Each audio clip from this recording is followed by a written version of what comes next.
குவைத்தில் இருக்கின்ற ஒரு அமெரிக்க படைத்தளம் மீது ஈரான் இன்று ஒரு அதிரடி தாக்குதல் ஒன்றை நடத்தியிருக்கிறது. அந்த தாக்குதல் குறித்த முழுமையான விவரங்களை இந்த காணொளியில் பார்க்க இருக்கின்றோம். அதனை பார்ப்பதற்கு முதல் இஸ்லாமிய சொந்தங்கள் அனைவருக்கும் இனிய ஹஜ் பெருநாள் நல்வாழ்த்துக்கள். இன்று வியாழக்கிழமை அதிகாலை 4:50 மணி போல, ஈரானிய நேரம் 4:50 மணி போல இந்த தாக்குதல் இடம்பெற்றிருக்கிறது. குவைத்தில் இருக்கின்ற மிக முக்கியமான அமெரிக்க படைத்தளம் ஒன்றை இலக்கு வைத்து ஈரான் பாலிஸ்டிக் ஏவுகணைகள் மூலமாகவும் ட்ரோன்கள் மூலமாகவும் தாக்குதல் நடத்தியிருப்பதாக சொல்லப்படுகிறது. இந்த தாக்குதல் நடத்தப்பட்டதுக்கு ஒரு காரணம் இருக்குது, ஒரு பின்னணி காரணம் இருக்குது. அதென்று சொன்னால் ஈரானினுடைய பந்தர் அப்பாஸ் துறைமுகத்தில் இடம்பெற்ற அந்த ஒரு தாக்குதல். அதாவது இந்த தாக்குதல் நடக்கிறதுக்கு 1 மணி நேரத்துக்கு முதல் அங்கு இடம்பெற்ற தாக்குதல் தான் இந்த தாக்குதலுக்கான காரணம் என்று சொல்லப்படுது. பந்தர் அப்பாஸ் துறைமுக பகுதியில் என்ன நடந்ததுன்னு பார்த்தீங்கன்னு சொன்னால், உங்களுக்கு தெரியும், ஈரானில் இருக்கக்கூடிய மிக மிக முக்கியமான ஒரு துறைமுகம் பந்தர் அப்பாஸ் துறைமுகம். எப்படி ஈரானினுடைய கார்க் தீவு ஈரானினுடைய எரிபொருட்கள் இருக்குது தானே, மசகு எண்ணெய் எரிபொருட்களை ஏற்றுமதி செய்கிறதுக்கு மிக மிக முக்கியமான ஒரு துறைமுகமோ, அதே போல் இந்த பந்தர் அப்பாஸ் துறைமுகம் ஏனைய பொருட்களை எரிபொருட்கள் மற்றும் ஏனைய பொருட்களை ஈரானில் உற்பத்தி செய்யப்படுற ஏனைய பொருட்களை ஏற்றுமதி செய்யறதுக்கு மிக முக்கியமான துறைமுகம் தான் பந்தர் அப்பாஸ் துறைமுகம். அது ஹோமோஸ் நீரிணைக்கு பக்கத்திலேயே இருக்குது. அதுக்கு பக்கத்திலே பார்த்தீங்கன்னு சொன்னால் பந்தர் அப்பாஸ் இன்டர்நேஷனல் ஏர்போர்ட்டும் இருக்குது. அப்போ அந்த ஏர்போர்ட்டுக்கும் இந்த துறைமுகத்துக்கும் இடைப்பட்ட ஒரு பகுதியில் இருந்து ஈரான் என்ன செய்திருக்குன்னு சொன்னால், அமெரிக்க கப்பல்களை நோக்கி, அமெரிக்க தளங்களை நோக்கி ட்ரோன் தாக்குதல் நடத்தியதாக முதற்கட்டமாக சொல்லப்படுது. இன்று அதிகாலை நேரத்திலே 4 ட்ரோன்களை முதற்கட்டமாக ஈரான் ஏவியதாக சொல்லப்படுகிறது. அந்த ட்ரோன்கள் அனைத்தும் வெற்றிகரமாக தங்களால் சுட்டு வீழ்த்தப்பட்டன என்று சொல்லி அமெரிக்கா சொல்லியிருக்கிறது. அப்போ 4 ட்ரோன்களை சுட்டு வீழ்த்தினா பிறகு அடுத்தது 5வது ட்ரோன் ஏவப்படாக்க முதல் அமெரிக்கா முந்திக் கொண்டு என்ன செய்திருக்குன்னு சொன்னால், தாங்கள் போயிட்டு அந்த ட்ரோன் ஏவப்பட்ட அந்த தளம் இருக்குது தானே, குறிப்பிட்ட இடத்துல வச்சு தான் தாக்கி இருப்பினோம், அந்த இடத்தை தாங்கள் தாக்கி அளித்ததாக அமெரிக்காவினுடைய மத்திய கட்டளை பணியகம் வெளியிட்டுள்ள அறிக்கையில் சொல்லப்பட்டிருக்கிறது. அதே வேளையில் ஈரானிய தரப்பில் என்ன சொல்லப்படுது என்று சொன்னால், இன்றைக்கு அதிகாலை வேளையில் பந்தர் அப்பாஸ் துறைமுகத்துக்கும் விமான நிலையத்துக்கும் இடைப்பட்ட பகுதியில் அமெரிக்கா வலிந்து தாக்குதலை நடத்தியது. அவர்கள் தான் தாக்குதலை நடத்தினார்கள், இது யுத்த நிறுத்த மீறல் என்று சொல்லி ஈரான் குற்றச்சாட்டை முன்வைத்திருக்கிறது. இந்த ஒரு சம்பவம் நடைபெற்று முடிஞ்ச ஒரு மணி நேரம் கழித்து தான் குவைத் மேல தாக்குதல் நடத்தப்பட்டிருக்கிறது. உடனடியாகவே ஈரானிய தரப்பிலிருந்து அறிவிக்கப்பட்டிருந்தது, குவைத்தில் ஒரு அடையாளம் தெரியாத இராணுவ முகாம், பேர் குறிப்பிடையில் அடையாளம் தெரியாத இராணுவ முகாம் அமெரிக்க தளத்தை இலக்கு வைத்து தாங்கள் தாக்குதல் நடத்தியதாக. அதுக்கு பிறகு குவைத்தினுடைய இராணுவத்தினர் உத்தியோகபூர்வமாக அறிவித்திருந்தார்கள், தங்கள் நாட்டை நோக்கி இந்த மாதிரி ஏவுகணை தாக்குதல் நடத்தப்பட்டது, தாங்கள் அதனை வெற்றிகரமாக சுற்று வீழ்த்தினோம் என்று சொல்லி அவர்கள் அறிவித்திருக்கிறார்கள். இவ்வளவுதான் இப்போதைக்கும் உத்தியோகபூர்வமாக வெளிவந்த தகவல்கள். ஆனால் குவைத்தை நோக்கி பல ட்ரோன்களும் பல பாலிஸ்டிக் மிசைல்ஸும் ஏவப்பட்டதாக சொல்லப்படுகிறது. அப்போ அடையாளம் தெரியாத, பெயர் குறிப்பிடாத படைத்தளம் என்று சொன்னால் அது எந்த படைத்தளம் என்று சொல்லி எல்லார் மத்தியிலையும் ஒரு கேள்வி இருக்குந்தானே. எனவே குவைத் நாட்டில் இருக்கக்கூடிய மிக முக்கியமான அமெரிக்க படைத்தளங்களில் ஒரு 4 படைத்தளங்கள் இருக்குது. நிறைய படைத்தளங்கள் இருந்தாலும் இந்த 4 தான் மெயின். எனவே அந்த விவரங்கள் என்னென்னு சொல்லி பார்ப்போம். என்ன பிரச்சனைன்னு சொன்னால், இன்றைக்கு இப்படித்தான் தகவல் வந்திருக்குது, தாக்குதல் நடத்தப்பட்டது, அது முறியடிக்கப்பட்டது சொல்லி. இப்போ ஒரு 10 நாள் கழிச்சு, ஒரு 20 நாள் கழிச்சு தான் திருப்பி உண்மை தெரிய வரும். இந்த தாக்குதலில் என்னென்ன இழப்புகள் ஏற்பட்டது, என்னென்ன பகுதிகள் சேதமடைஞ்சது சொல்லி. இது எப்போவுமே காலங்காலமாக அப்படித்தான் நடக்கும். தாக்குதல் நடந்த அன்றைக்கு அது வெற்றிகரமாக முறியடிக்கப்பட்டதுன்னு சொல்லப்படும். இது கடந்த காலங்களில் நாங்கள் நிறைய பார்த்துருக்கிறோம். அது சவுதி அரேபியாவில் இருக்கக்கூடிய பிரின்ஸ் சுல்தான் விமானப்படை தளம் மேலே தாக்குதல் நடத்தப்பட்ட போதும் அன்றைக்கு வெளிவந்த செய்தி என்னென்னு சொன்னால், இந்த மாதிரி இந்த விமானப்படை தளத்தை இலக்கு வைத்து ட்ரோன் தாக்குதலும் ஏவுகணை தாக்குதலும் நடத்தப்பட்டது. அவை வான் பாதுகாப்பு பொறிமுறையால் வெற்றிகரமாக தடுக்கப்பட்டது, சுட்டு வீழ்த்தப்பட்டது என்று சொல்லி அப்படித்தான் செய்தி வந்தது.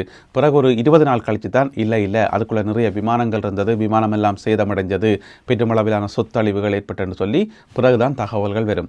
எனவே இன்றைக்கு குவைத்தில் நடந்த சம்பவம் என்னன்னு சொல்லி உண்மையை தெரிஞ்சு கொள்றதுக்கு நாங்கள் ஒரு 10-15 நாள் வெயிட் பண்ணி பார்க்கணும். அதுக்கு பிறகு தெரிய வரும். இருந்தாலும் குவைத்தில் இருக்கக்கூடிய மிக முக்கியமான படைத்தளங்கள் என்று பார்த்தோம்னு சொன்னால், முதலாவது மிக முக்கியமான படைத்தளம் கேம்ப் அரிஃப் ஜான் என்று சொல்லி. இது குவைத்தினுடைய தலைநகர் இருக்குது தானே, குவைத் சிட்டிக்குள்ள நட்டநடு சிட்டிக்குள்ள இருக்கக்கூடிய மிக முக்கியமான ஒரு படைத்தளம். இதுதான் ஹெட் குவார்ட்டர்ஸ். குவைத் முழுவதும் இருக்கக்கூடிய அமெரிக்க இராணுவத்தினருக்கான ஹெட் குவார்ட்டர்ஸும் இதுதான். அது மட்டும் இல்லாமல் ஒரு லொஜிஸ்டிக்ஸ் சென்டராகவும் சப்போர்ட் சென்டராகவும் டிப்போவாகவும் செயல்படுகிறது.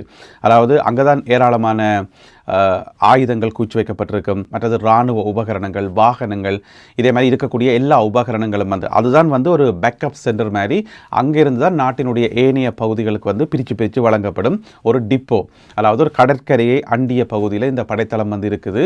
எனவே இதிலிருந்து தான் ஏராளமான பொருட்கள் நாட்டினுடைய ஏனைய பகுதிகளுக்கு அனுப்பப்படும்.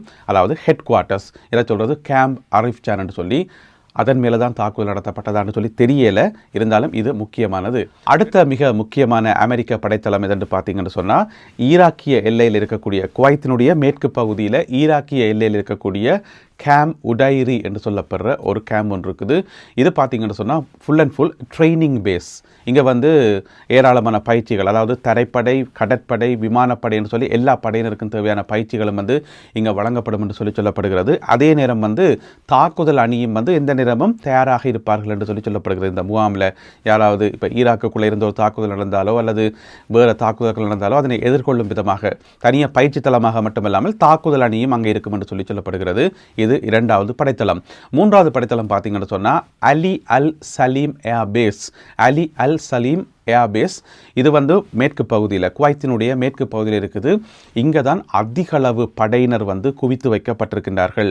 அதிகளவு ஆயுதங்களும் அதே போல் அதிகளவு படையினரும் குவித்து வைக்கப்பட்டிருக்கக்கூடிய ஒரு மிக ஹெவியான ஒரு படைத்தளம் என்று சொல்லப்படுகிறது. இங்கே வந்து அமெரிக்க இராணுவத்தினுடைய ஒரு ஸ்பெஷல் அணி ஒன்று இங்கே நிலை கொண்டிருப்பார்கள். அது வந்து 386வது ஏர் எக்ஸ்பெடிஷனரி விங் என்று சொல்லப்படக்கூடிய ஒரு படைப்பிரிவு. அதாவது வந்து விமானத்தில் பறந்து போயிட்டு பரசூட்டில் குதித்து ஒரு குறிப்பிட்ட பகுதியை கைப்பற்றக்கூடிய அந்த சிறப்பு பயிற்சி பெற்ற படையணி இருக்குதானே, அவர்கள் நிலை கொண்டிருக்கக்கூடிய ஒரு கேம்ப் தான் இந்த கேம்ப் அலி அல் சலீம் ஏர்பேஸ் என்று சொல்லி. அதன் மேலே தாக்குதல் நடத்தப்பட்டதா இன்னும் தெரியலை. அது ஒரு மிக முக்கியமான முகாம். அடுத்தது நாலாவது பார்த்தீங்கன்னு சொன்னால் அஹமட் அல் ஜபீர் ஏர்பேஸ். அஹமட் அல் ஜபீர் ஏர்பேஸ் இதுவும் வந்து விமான படைத்தளம் தான். இங்கே வந்து நிறைய விமானங்கள் கூச்சி வைக்கப்பட்டிருக்கும் என்று சொல்லப்படுது. எப்படி பிரின்ஸ் சுல்தான் விமான படைத்தளத்தில் நிறைய விமானங்கள் இருக்குமோ அதே போல் இங்கேயும் நிறைய விமானங்கள் இருக்கும். அது மட்டும் இல்லாமல் விமானங்களை வந்து பழுது பார்க்குறது, சர்வீஸ் பண்ணுறது அல்லது அசம்பிள் பண்ணுறது, இந்த மாதிரி என்னென்ன வேலைகள் எல்லாம் விமானங்களோடு சம்மந்தப்பட்டிருக்கோ அவ்வளோ வேலைகளும் வந்து இந்த இடத்துல நடக்கும் என்று சொல்லப்படுகிறது. அது வந்து ஒரு மிலிட்ரி ஃபேக்டரி என்று வைங்களேன், அந்த மாதிரி இயங்கக்கூடிய ஒரு படைத்தளம் தான் இந்த அஹமட் அல் ஜபீர் ஏர்பேஸ். இந்த 4 படைத்தளங்களும் குவைத்தில் இருக்கக்கூடிய மிக முக்கியமான அமெரிக்க படைத்தளங்கள். இதை விட சின்ன சின்ன கேம்புகள், அதே மாதிரி சின்ன சின்ன சென்ட்ரி பாயிண்ட்ஸுகள் சொல்லி வேறு வேறு இடங்கள் எல்லாம் கணக்கு இருக்குது. இருந்தாலும் இந்த 4 இடங்களில் எந்த இடத்தை இலக்கு வைத்து ஈரான் தாக்குதல் நடத்தியது என்பதை அறிவதற்கு நான் ஏற்கனவே சொன்ன மாதிரி ஒரு 15-20 நாள் நாங்கள் வெயிட் பண்ணி தான் பார்க்கணும். ஒரு நியூயார்க் டைம்ஸோ அல்லது வாஷிங்டன் போஸ்ட்டோ அல்லது CNN ஒரு ஆய்வு கட்டுரை ஒன்றை வெளியிடுவார்கள், அல்லது த வால் ஸ்ட்ரீட் ஜேர்னலோ ஒரு ஆய்வு கட்டுரை ஒன்றை வெளியிடுவார்கள். அப்போ தான் எங்களுக்கு தெரிய வரும், ஓஹோ இங்கே தான் சம்பவம் நடந்திருக்கான்னு சொல்லி.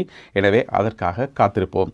இதே நேரம் ஈரானினுடைய அரச தொலைக்காட்சி IRIB அவர்கள் வந்து மத்திய கிழக்கில் இருக்கக்கூடிய சகல நாடுகளுக்கும் ஒரு எச்சரிக்கையுடன் கலந்த ஒரு தகவலை சொல்லியிருக்கிறார்கள். அது என்னென்னு சொன்னால், ஐயா மத்திய கிழக்கு நாடுகளே, நீங்கள் என்ன நினைக்கிறீங்கன்னு சொன்னால், உங்கள் நாட்டில் வந்து அமெரிக்க படைத்தளங்கள் இருக்கிறது, உங்களுக்கு பாதுகாப்புன்னு சொல்லி நீங்கள் நினச்சி கொண்டிருக்கிறீங்கள். ஆனால் உண்மையில் வந்து அது உங்களுக்கு பாதுகாப்பு இல்லை. உங்கள் நாட்டில் வந்து அமெரிக்க படைத்தளங்களை நீங்கள் வச்சுக்கிறபடியால் தான் உங்கள் மேலே அடி விழுது. அதனால தான் நாங்கள் உங்கள் மேலே தாக்குதல் நடத்த வேண்டி வருது. அதனால தான் உங்களுக்கு வந்து இழப்புகள் ஏற்படுது. இனிமேலாவது சிந்திங்க ஐயா என்ற கோணத்தில் வந்து IRIB தொலைக்காட்சி வந்து ஏனைய மத்திய கிழக்கு நாடுகளுக்கு வந்து ஒரு எச்சரிக்கையுடன் கலந்த தகவல் ஒன்றை வெளியிட்டிருக்கிறார்கள். இதைத்தான் ஈரானும் வந்து நீண்ட காலமாக சொல்லிக் கொண்டு வருது. மத்திய கிழக்கில் வந்து அமெரிக்க படைத்தளங்கள் இருக்கக்கூடாது, இருந்தால் எந்த நாட்டில் இருக்கோ அந்த நாட்டுக்கு காலம் முழுக்க தலைவலி இருந்து ஒன்றான் இருக்கும் என்று சொல்லி. எனவே அந்த விஷயத்தில் வந்து என்ன நடக்க போகுதுன்றதை நாங்கள் பொறுத்திருந்தான் பார்க்கணும். இதுக்கிடையில் வந்து ஓமான் மீது தாக்குதல் நடத்துவேன் என்று சொல்லி ட்ரம்ப் சொன்னவர் தான் நேற்று.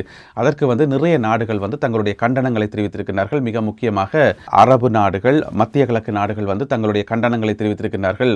அது எப்படி ஓமான் மேலே எடுத்தெடுப்பில் வந்து தாக்குதல் நடத்துவேன் என்று சொல்லி எப்படி நீங்கள் மிரட்டுவீங்கள்? அப்போ இவ்வளோ காலம் வந்து ஓமான் வந்து நடுநிலைமை வகித்தது, எந்த ஒரு சோழிக்கும் போகையில் தானும் தண்டபாடுமாக இருந்தது. அப்போ எதுக்கு வந்து ட்ரம்ப் இப்படியான ஒரு எச்சரிக்கையை விட்டவர், ஓமான் மேலே தாக்குதல் நடத்த வேண்டி வரும் என்று சொல்லி எதுக்கு எச்சரிக்கை விட்டவர் என்று சொன்னால், அதுக்கு சொல்லப்படுற காரணமே வந்து ஒரு ஹைப்போதெட்டிக்கலான காரணம் தான், உண்மையான காரணம் கிடையாது.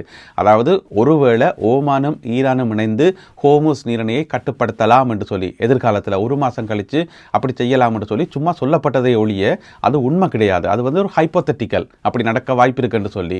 ஆனால் அதை கேட்டுக்கொண்டு ட்ரம்ப் உடனே வார்த்தையை விட்டுட்டார், நான் ஓமான் மேலே தாக்குதல் நடத்துவேன் என்று சொல்லி.